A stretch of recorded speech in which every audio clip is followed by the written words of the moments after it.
Good morning, guys. It's again a Sunday, April 25th, 2021. And if it's a Sunday, it's usually my bike day. And for today, we will be going to Sitio Ramon. That's in Silay City. And I also took with me my drone. So I'll take some drone footages of the area, because it's actually a nice place,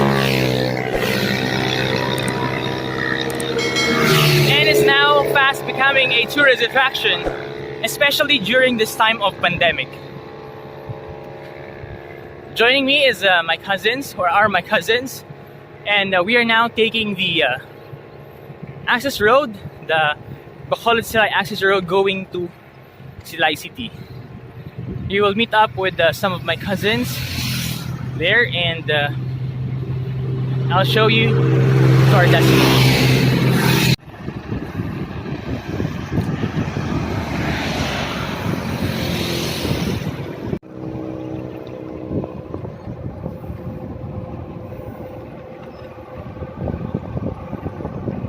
We are still on our way to Silay City. We are currently here at Silay City. We are still traversing the Bacolod Silay access road, and I'll give an update once we are already in Silay.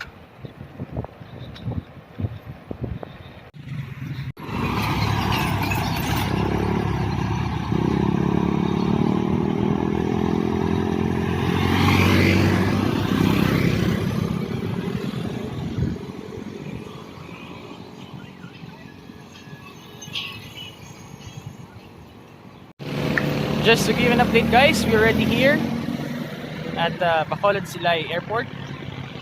With me are my bike mates.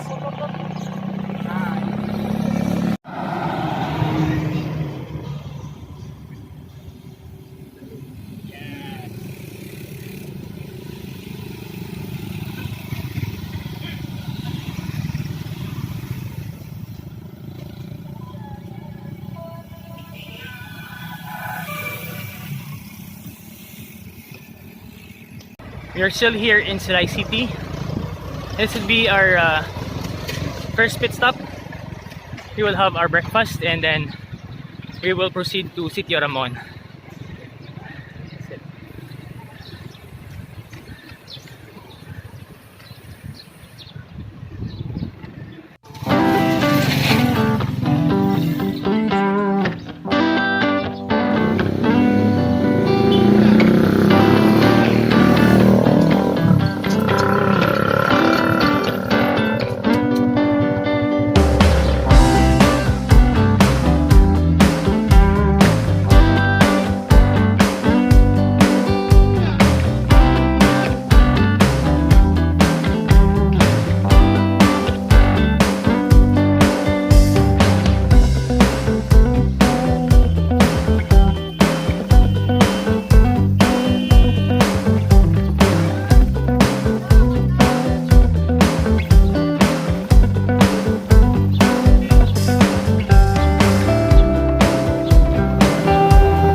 Just to give an update, guys, we are already here on the road going to Sitio Ramon. This is the Silay Patag Road.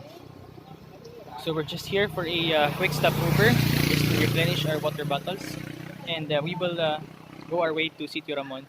We were informed that Sitio Ramon is around 1 hour and a half or 2 hours using our bikes from Silay proper. So we're expecting to arrive there before 10 a.m. That's it.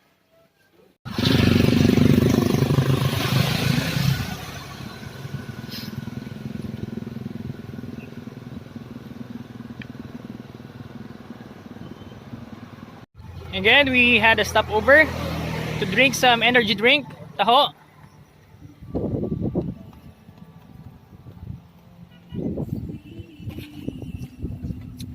This is one energy drink to energize our body as we go to Sitio Ramon. Taho for the win. after 3 hours of cycling from Bacolod, we have finally arrived to our destination, Sitio Ramon, here in Silay City.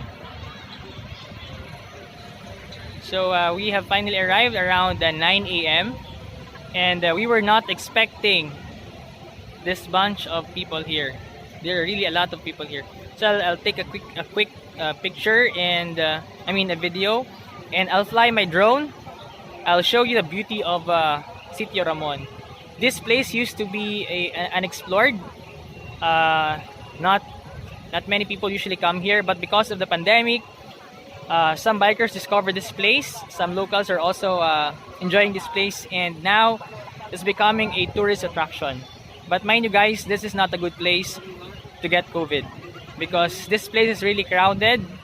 We're just looking for some areas, open areas, so that we'll be able to park our bike safely and also avoid the crowd. So that's it. I'll show you the place, and let's enjoy this together.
mission accomplished.